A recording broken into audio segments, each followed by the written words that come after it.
সূরা আল কিয়ামা আয়াত ৩ থেকে ১২। মানুষ কি মনে করে যে আমি তার হাড়সমূহ একত্র করতে পারব না? না, আমি তো তার আঙুলের ফিঙ্গারপ্রিন্ট পর্যন্ত পুনর্নির্মাণ করতে সক্ষম। বরং মানুষ তার ভবিষ্যৎ জীবনেও ধৃষ্টতা করতে চায়। মানুষ প্রশ্ন করে, কিয়ামত কখন হবে? যখন দৃষ্টিশক্তি থমকে যাবে, আর চাঁদ অন্ধকার হয়ে পড়বে, আর সূর্য ও চাঁদ একত্রিত করা হবে।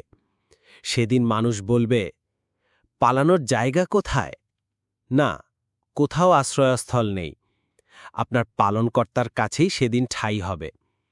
এই আয়াতে আঙুলের অগ্রভাগ বা ফিঙ্গারপ্রিন্ট বিশেষভাবে উল্লেখ করা হয়েছে, যা আজকে আমরা জানি প্রত্যেক মানুষের ফিঙ্গারপ্রিন্টের থেকে ভিন্ন।